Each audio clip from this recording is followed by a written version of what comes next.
Hi hello ಎಲ್ಲರೂ ಹೇಗಿದ್ದೀರಾ? Welcome back to Aditya hobby blogs. ಇದು ನಿನ್ನೆ ಬ್ಲಾಗ್ಸ್ ಆಗಿರುತ್ತೆ.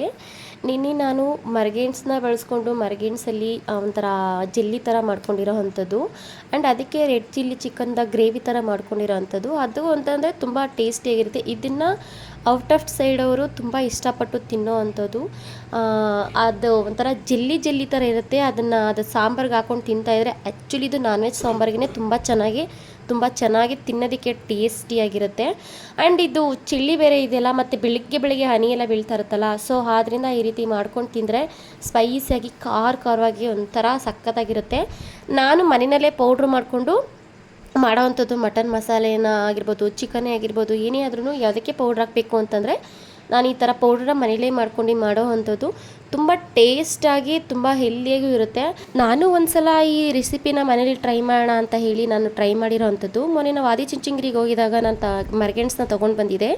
ಸೊ 2 ಪೀಸ್ ತಂದಿದ್ದೆ. ಅದರಲ್ಲಿ 1 ಪೀಸನ್ನು ನಾನು ಈ ಥರ ಒಂದು ಡಿಶ್ ಮಾಡಿ ನೋಡೋಣ ಹೇಗಿರುತ್ತೆ ಅಂತೇಳಿ ಟ್ರೈ ಮಾಡಿದೆ. ತುಂಬ ಚೆನ್ನಾಗಿ ಬಂತು. ಮೊದಲನೇದಾಗಿ ಅದನ್ನು ಮರ್ಗೆಣ್ಸನ್ನ ನೀಟಾಗಿ ತೊಳ್ಕೊಂಡು ಅದ್ರದ್ದು ಮೇಲ್ಗಡೆ ಏನು ಸಿಪ್ಪೆ ಇರುತ್ತೆ ಆ ಸಿಪ್ಪೆನೆಲ್ಲ ನೀಟಾಗಿ ತಕ್ಕೊಬೇಕಾಗತ್ತೆ. ಆ್ಯಕ್ಚುಲಿ ನಾನು ತಂದಿದ್ದು ಸ್ವಲ್ಪ ಅದೇನೋ ಒಂಥರ ಜಾಸ್ತಿ ಬಲ್ತ್ಬಿಟ್ಟಿತ್ತು. ಸೊ ಅದರಿಂದ ಆ ಕಡೆ ಈ ಕಡೆ ತೆಗೆದ್ಬಿಟ್ಟು ಮತ್ತು ಅದನ್ನು ನೀಟಾಗಿ ಒಂದು ಕೊಬ್ಬರಿ ತುರಿಮಣಿಯಿಂದ ನೀಟಾಗಿ ತುರ್ಕೊಂಡು ಅದನ್ನು ನೀಟಾಗಿ ಪೇಸ್ಟ್ ಮಾಡ್ಕೊಬೇಕು. ನಿಮ್ಮ ಕೈಲಿ ಎಷ್ಟು ಸಾಧ್ಯವಾಗುತ್ತೋ ಅಷ್ಟು ಪೇಸ್ಟ್ ಮಾಡ್ಕೊಳ್ಳಿ. ಇಲ್ಲ ನೀರು ಜಾಸ್ತಿ ಹಾಕ್ಕೊಂಡು ಅದನ್ನು ಸೋಸ್ಕೊಂಡು ಬೇಯಿಸ್ಕೊತೀನಿ ಅಂದರೆ ಆ ಥರನೂ ಮಾಡ್ಬೋದು. ತುಂಬ ಅಂದರೆ ತುಂಬ ಈಸಿ ಇದನ್ನು ಮಾಡೋದು.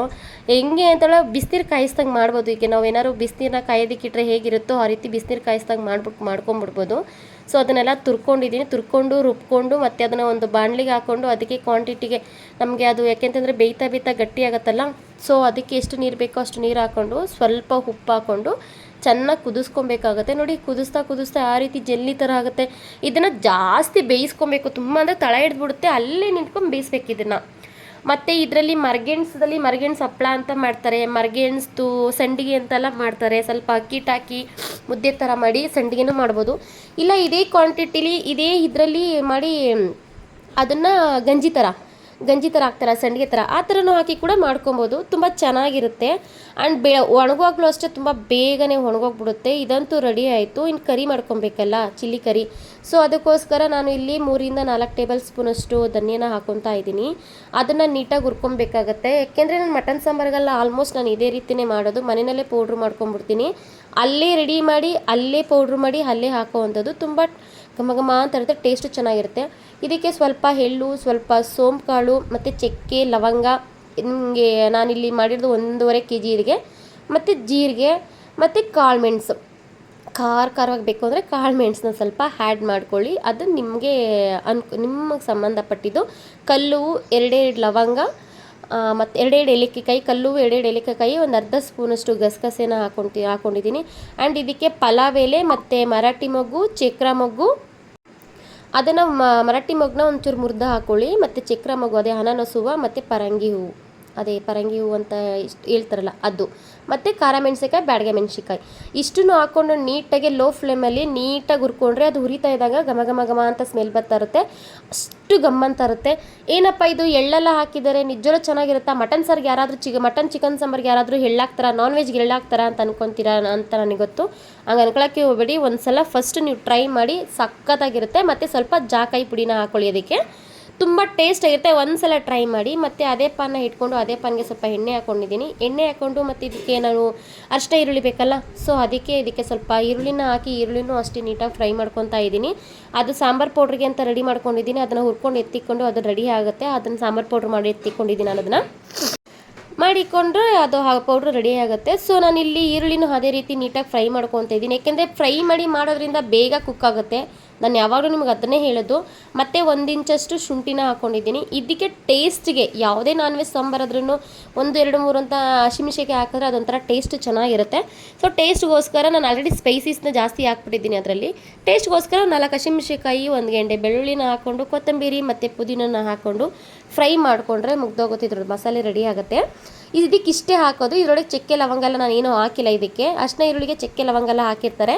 ಸೊ ನಾನು ಇದಕ್ಕೆ ಹಾಕಿಲ್ಲ. ನಾನು ಏನಪ್ಪ ಅಂತಾರೆ, ನಾನು ಸಾಂಬಾರು ಪೌಡ್ರ್ ರೆಡಿ ಮಾಡಿ ಇಟ್ಕೊಂಡಿದ್ದೀನಲ್ಲ, ಆ ಸಾಂಬಾರು ಪೌಡ್ರಿಗೆ ಎಲ್ಲ ಇಂಗ್ರೀಡಿಯೆಂಟ್ಸ್ನು ಅದಕ್ಕೆ ಹಾಕಿ ಅದರಲ್ಲೇ ಡ್ರೈ ಫ್ರೈ ಮಾಡಿ ಅದರಲ್ಲೇ ಪೌಡ್ರ್ ಮಾಡಿ ಇಟ್ಕೊಂಡಿದ್ದೀನಿ. ಸೊ ಅದರಿಂದ ಎಲ್ಲ ಅದರಲ್ಲೇ ಇರುತ್ತೆ. ಇದನ್ನು ಸೈಡ್ಗೆ ಆರೋದಕ್ಕೆ ಅಂತ ಎತ್ತಿಕೊಂಡು ಮತ್ತೆ ಒಂದು ಬಾಣಲಿನ ಇಟ್ಕೊಂಡು ಅದಕ್ಕೆ ಸ್ವಲ್ಪ ಎಣ್ಣೆನ ಹಾಕೊಬೇಕಾಗತ್ತೆ. ಎಣ್ಣೆ ಎಲ್ಲ ಚೆನ್ನಾಗಿ ಕಾದ್ಮೇಲೆ ಏನಪ್ಪ ನಾವು ರೆಡಿ ಮಾಡಿ ಇಟ್ಕೊಂಡಿರ್ತೀವಲ್ಲ ಚಿಕನ್ನ ನೀಟಾಗಿ ತೊಳೆದು ಅರಿಶಿನ ಹಾಕಿ ಇಟ್ಕೊಂಡಿರ್ತೇವೆ. ನಮ್ಮನೇಲಿ ತರೋದು ಆಲ್ಮೋಸ್ಟ್ ಸ್ಕಿನ್ ಔಟ್ ಚಿಕನ್ನೇ. ಸ್ಕಿನ್ ಔಟಲ್ಲಿ ಅಷ್ಟೊಂದು ಟೇಸ್ಟ್ ಬರಲ್ಲ ಅಂತ ಹೇಳ್ತಾರೆ, ಬಟ್ ನಾನು ಈ ಥರ ಮಾಡಿದಾಗ ಟೇಸ್ಟ್ ಬಂದೇ ಬರುತ್ತೆ, ಚೆನ್ನಾಗಿರುತ್ತೆ ನಾನು ಮಾಡೋದ್ರಿಂದ. ನಮ್ಮ ಮನೇಲೆಲ್ಲ ಹೇಳ್ತಿರ್ತಾರೆ, ನಮ್ಮ ಅಪ್ಪ ಎಲ್ಲ ಸ್ಕಿನ್ ಔಟ್ ತರಬೇಡಿ ಅಂತ ಹೇಳ್ತಾರೆ, ಆದರೆ ನಾನು ಸ್ಕಿನ್ ಔಟೇ ತರೋದು ನಾನು, ಯಾಕೆ ನನಗೆ ಅಲರ್ಜಿ ಆಗಿಬಿಡುತ್ತೆ ಸ್ಕಿನ್ ಇದ್ದರೆ, ಅದಕ್ಕೆ ಸ್ಕಿನ್ ಔಟ್ ತೊಗೊಂಬರ್ತೀನಿ ನಾನು. ಬಾಣಲಿಗೆ ಚಿಕನ್ ಎಣ್ಣೆ ಕಾದಿರೋ ಎಣ್ಣೆಗೆ ಬಾಂಡಿ ಚಿಕನ್ ಹಾಕ್ಕೊಂಡು ಅದ್ರ ಮೇಲೆ ಸ್ವಲ್ಪ ಉಪ್ಪನ್ನ ಹಾಕ್ಕೊಂಡು ನೀಟಾಗಿ ಅದನ್ನು ಮಿಕ್ಸ್ ಮಾಡಿಕೊಂಡು ಅದನ್ನು ನೀರು ಬಿಡೋ ತನಕ ಅದನ್ನು ಬೇಯಿಸ್ಕೊಂಡ್ರೆ ಮುಗ್ದೋಗುತ್ತೆ. ಯಾಕೆಂದರೆ ಮಟನ್ಗಿಂತ ಚಿಕನ್ನು ಮಾಡೋದು ತುಂಬ ಅಂದರೆ ತುಂಬಾ ಈಸಿ ಅದು, ಮತ್ತು ಬೇಗ ಕುಕ್ ಆಗುತ್ತೆ, ಬೇಗ ಬೇಯ್ಕೊಳ್ಳುತ್ತೆ, ಬೇಗ ಹಿಡಿಯುತ್ತೆ, ಉಪ್ಪು ಖಾರ ಎಲ್ಲ ಬೇಗ ಹಿಡ್ಕೊಳ್ಳುತ್ತೆ. ಆದ್ದರಿಂದ ಚಿಕನ್ನು ಕೂಡ ಅಷ್ಟು ಮಾಡೋದು ತುಂಬಾ ಬೇಗ ಈಸಿ. ನೋಡಿ ಎಷ್ಟು ನೀರು ಬಿಟ್ಕೊಂಡಿರುತ್ತಲ್ಲ, ಆವಾಗ ನಾವು ಪೌಡ್ರ್ ಮಾಡಿಕೊಂಡಿರ್ತೀವಲ್ಲ, ಆ ಪೌಡ್ರನ್ನ ಒಂದು 2 ಸ್ಪೂನ್ ಪೌಡ್ರನ್ನ ಹಾಕ್ಕೊಂಡು ಮತ್ತೆ ಕುದಿಸ್ಕೊಂಡ್ರೆ ಸಾಕಾಗುತ್ತೆ. ಅದಕ್ಕೆ ಏಕೆ ಅಂತಂದರೆ ಕೆಲವೊಂದು ಟೈಮ್ ಏನಾಗುತ್ತೆ ಅಂತಂದರೆ ಅದು ಚಿಕನ್ ಬಲ್ತ್ಬಿಟ್ಟಿರುತ್ತಲ್ಲ, ಚಿಕನ್ ಬಲ್ತ್ಬಿಟ್ಟಿದ್ದಾಗ ಖಾರ ಹಿಡಿಯಲ್ಲ, ನಾವು ಮಸಾಲೆ ಹಾಕಿದಾಗ ಖಾರ ಹಿಡಿಯಲ್ಲ. ಖಾರ ಹಿಡಿಬೇಕು ಅಂತಂದರೆ ಈ ಥರ ಯಾವ್ದಾರು ಒಂದು ಪೌಡ್ರ್ ಇರುತ್ತಲ್ಲ, 1-2.5 kg ಇಲ್ಲಿ ತಂದಿರ್ತೀರಲ್ಲ ನೀವು, ಆವಾಗ ಆ ಥರ ಮಾಡಿ. ನೋಡಿ ನಾನು ಪೌಡ್ರ್ ಮಾಡಿ ಇಟ್ಕೊಂಡಿರೋದು ನೋಡಿ ಹೆಂಗಿದೆ ಅಂದರೆ ಎಷ್ಟು ಸಕ್ಕತ್ತಾಗಿದೆ ಅಂತಂದರೆ, ಅದು ಘಾಟು ನಾನು ಮನೇಲೇ ಮಾಡಿರೋದು, ಅದು ಘಾಟ್ ಹಂಗೆ ಹೊಡಿತೈತೆ. ನಾವು ಅಂತಾರೆ ನಮ್ಮ ಮನೇಲಿ ಜಾಸ್ತಿ ನಾನ್ ವೆಜ್ ಮಾಡೋದ್ರಿಂದ ನಾವು ಈ ಥರ ಮಾಡ್ಕೊತೀವಿ ನಾವು. ಸೊ ಅದರಿಂದ ಇವಾಗ ನಾನು ನಾನು ಎಲ್ಲ ಫ್ರೈ ಮಾಡಿ ಇಟ್ಕೊಂಡಿದ್ನಲ್ಲ, ಈರುಳ್ಳಿ, ಬೆಳ್ಳುಳ್ಳಿ, ಶುಂಠಿ, ಹಸಿಮೆಣ್ಸಿನ್ಕಾಯಿ, ಕೊತ್ತಂಬರಿ ಸೊಪ್ಪು, ಪುದೀನ ಎಲ್ಲ ಏನಿದೆ ಅದನ್ನು ರುಬ್ಕೊತಾ ಇದ್ದೀನಿ. ರುಬ್ಕೊಂಡು ಇವಾಗ ಅದನ್ನು ನಾನು ಚಿಕನ್ಗೆ ನಾನು ಪೌಡ್ರ್ ಹಾಕಿ ಬೇಯಿಸೋಕೆ ಎತ್ಕೊಂಡಿದ್ನಲ್ಲ, ನಾನು ಒಂದೇ ನೀರು ಹಾಕಿಲ್ಲ, ಒಂದೇ ಒಂದು ಡ್ರಾಪ್ ಹಾಕಿಲ್ಲ. ನೀವೇ ನೋಡ್ತಿರ್ಬೋದು ಎಷ್ಟು ನೀರು ಬಿಟ್ಕೊಂಡಿದೆ ಅಂತ. ಈಗ ನಾನು ಮಸಾಲೆ ಹಾಕಿದಾಗ ಅದಕ್ಕೆ ಎಷ್ಟು ನೀರು ಬೇಕೋ ಅಷ್ಟು ನೀರನ್ನ ಹಾಕೊತೀನಿ. ನನಗೆ ಇದು ಸ್ವಲ್ಪ ತೆಳ್ಳಗೆ ಬೇಕಾಗಿತ್ತು, ನನಗೆ ಸ್ವಲ್ಪ ಜಾಸ್ತಿ ಗ್ರೇವಿ ಥರ ಬೇಕು. ಸೊ ಅದರಿಂದ ಈ ಥರ ಮಾಡ್ಕೊತಿರೋದು. ಯಾಕೆಂದರೆ ನಾನು ಅಲ್ಲಿ ಮರಗೆಣಸದು ಜೆಲ್ಲಿ ಮಾಡ್ಕೊಂಡಿದ್ದೀನಲ್ಲ, ಅದನ್ನು ತಿನ್ನೋದಕ್ಕೆ ಇದು ಸ್ವಲ್ಪ ನೀರು ಥರ ಇದ್ದರೆ ಅದು ತಿನ್ನೋದಕ್ಕೆ ಚೆನ್ನಾಗಿರುತ್ತೆ, ಕಾಂಬಿನೇಷನ್ ಮಾತ್ರ ಸಖತ್ತಾಗಿರುತ್ತೆ. ಈಗ ನನಗೆ ಎಷ್ಟು ನೀರು ಬೇಕು ಅನ್ನೋದನ್ನು ಇದು ಮಾಡ್ತೀನೋ ಅಷ್ಟು ನೀರನ್ನ ಹಾಕ್ಕೊಂಡು ಚೆನ್ನಾಗಿ ಕುದಿಸ್ಕೊಂಡ್ರೆ ಅದ್ರದ್ದು ಕೆಲಸ ಮುಗ್ದಿತ್ತು, ಚಿಕನ್ದು ಮುಗ್ದೋಗುತ್ತೆ. Chicken red chilli chicken ready ಆಗುತ್ತೆ.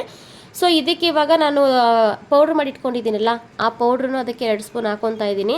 ನಾನು ಇದರಲ್ಲಿ ಸ್ವಲ್ಪ ಖಾರ ಬೇಕು ಅಂತೇಳಿ ಖಾರನ ಜಾಸ್ತಿ ಆ್ಯಡ್ ಮಾಡ್ಕೊಂಡಿರೋ ಅಂಥದ್ದು, ಖಾರವಾಗಿ. ಆ್ಯಕ್ಚುಲಿ ಮರಗೆಣ್ಸು ಬಂದು ಸ್ವಲ್ಪ ಸ್ವೀಟ್ ಇರುತ್ತಲ್ಲ, ಸೊ ನಾನು ಉಪ್ಪು ಜೀರಿಗೆ ಹಾಕ್ಕೊಂಡಿದ್ದೀನಿ. ಲಾಸ್ಟಲ್ಲಿ ಸ್ವಲ್ಪ ಎಳ್ಳು ಹಾಕ್ಕೊಂಡು ತಿನ್ನೋ ಟೈಮಲ್ಲಿ ಎಳ್ಳು ಹಾಕ್ಕೊಂಡು ತಿಂದರೆ ಚೆನ್ನಾಗಿರುತ್ತೆ. ಸೊ ನಾನು ಈ ಥರ ಮಾಡ್ಕೊಂಡಿದ್ದೀನಿ. ಇವಾಗ ಇದನ್ನು ಚೆನ್ನಾಗಿ ಬೇಯೋದಕ್ಕೆ ಬಿಟ್ಬಿಟ್ರೆ ಚೆನ್ನಾಗಿ ಬೆಂದು ಏನಾಗುತ್ತೆ, ರೆಡಿ ಆಗುತ್ತೆ, ಚಿಕನ್ ರೆಡಿಯಾಗಿ ಹೋಗ್ಬಿಡುತ್ತೆ. ಇದಕ್ಕೆ ನೀವು ಪರೋಟೋ ಜೊತೆಗೆ ತಿನ್ಬೋದು, ಚಪಾತಿ ಜೊತೆಗೆ ತಿನ್ಬೋದು, ನೀವು ಮನೇಲಿ ರಾಗಿ ಮುದ್ದೆ ಮಾಡಿದ್ರೆ ಅದ್ರ ಜೊತೆಗೂ ತಿನ್ಬೋದು, ಸಖತ್ತಾಗಿರುತ್ತೆ. ಲಾಸ್ಟಿಗೆ ಫೈನಲ್ ಆಗಿ ಒಂದು ಕೊತ್ತಂಬರಿ ಸೊಪ್ಪನ್ನ ಅದಕ್ಕೆ ಕುದಿಸ್ಕೊಂಬಿಡ್ತು ಅಂತಂದರೆ ಸೂಪರಾಗಿರುತ್ತೆ. ನೀವು ಕಸ್ತೂರಿ ಮೇಥಿನೂ ಬೇಕು ಅಂತಂದರೆ ಕಸ್ತೂರಿ ಮೇಥಿನ ಅದನ್ನು ಫ್ರೈ ಮಾಡಿ ಕೈಯಲ್ಲಿ ಸ್ಮ್ಯಾಶ್ ಮಾಡಿ ಹಾಕ್ಕೊಳ್ಳಿ, ಇನ್ನೂ ಟೇಸ್ಟ್ ಇರುತ್ತೆ. ನಾನು ಸಾಕಿಷ್ಟೇ, ಮೊನ್ನೆ ಎಲ್ಲ ಅದೇ ರೀತಿ ಮಾಡಿದ್ದಲ್ಲ, ಸಾಕಿಷ್ಟೇ ಅಂತೇಳಿ ಮಾಡಿರೋ ಅಂಥದ್ದು. ಕೊನೆಗೆಲ್ಲ ರೆಡಿ ಆಯಿತು. ಪ್ಲೀಸ್ ಈ ವಿಡಿಯೋ ನಿಮಗೇನೋ ಸ್ವಲ್ಪನಾರು ಇಷ್ಟ ಆಗಿದೆ, ದಯವಿಟ್ಟು ಲೈಕ್ ಮಾಡಿ, ಶೇರ್ ಮಾಡಿ, ಕಮೆಂಟ್ ಮಾಡಿ. Thank you all.